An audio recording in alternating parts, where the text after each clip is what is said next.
camera, one reading to the right. Well, it was kind of just a drunk night out with the band, and like really amazing. Okay, to black.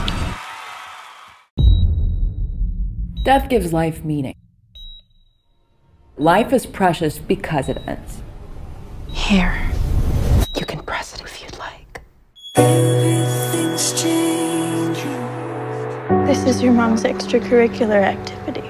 She kills people. I play Mary on Mary Kills People. She's an ER doctor who also has a side business where she helps people die with dignity, people who have chosen to die. She's a mother of two.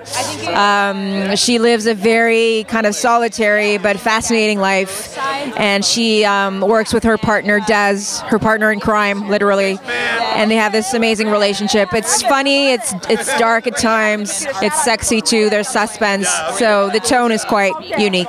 Would I be able to end someone's life? Man, it would have to be someone that I probably knew very well and wanted to help so much that it would be an act of love, or maybe it'd be easier with someone I don't know. I don't know. I've never thought about it. I hope to think I could. I don't know.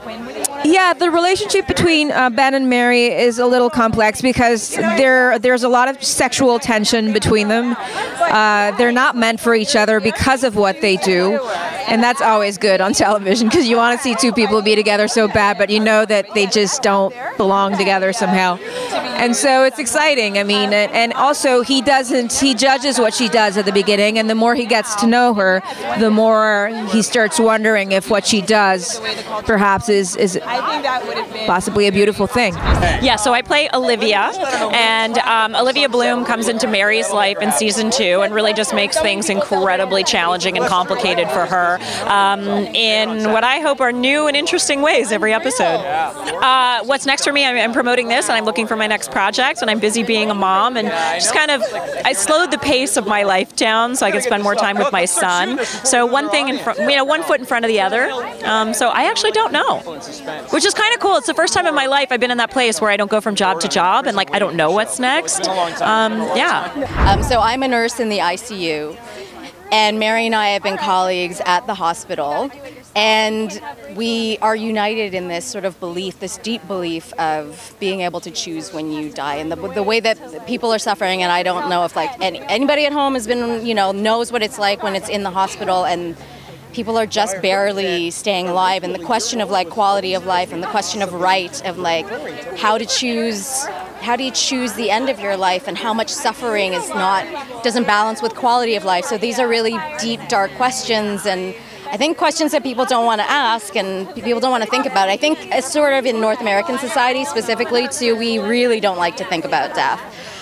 And yet it's they say death and taxes, those are the two sure things in life. So it's like, why are we so afraid? And then people get to the point where, it's sort of like a world where, like, imagine what it's like to celebrate death. We do start to look at, like, celebrations of death, and that the death dreams that a couple of us have had deep down inside are going to try and be realized. I won't tell you if they're realized, but they're trying. They're trying. I'd say it's such a personal decision to see someone who's in such, like, this is like, I don't want to cry on the carpet here, but like when you see somebody who's really so deeply suffering, and depending on how cognizant they are, and seeing their family and knowing there's so many things to weigh, but there are certainly people who are just sort of like staying alive to stay alive, and how much their brain is still sort of available to the people around them. Like, I think it's an important discussion for all of us, and I think there should be counselors, definitely counselors, because like the discussion of what is quality of life, what is a life, like what is something that is still considered a fruitful life, and is it for the person who is incapacitated in the bed, or is it for the others who are making that judgment? Those are big, dirty questions that we're here to ask. Hi, my name is Caroline DeVerna. Hi, my name is Gracelyn Kung. Hi, my name is Rochelle Lefebvre, and you've just been buzzed. Camera, one reading to the right. Well, it was kind of just a drunk night out with the band, and like really amazing. Okay, to black.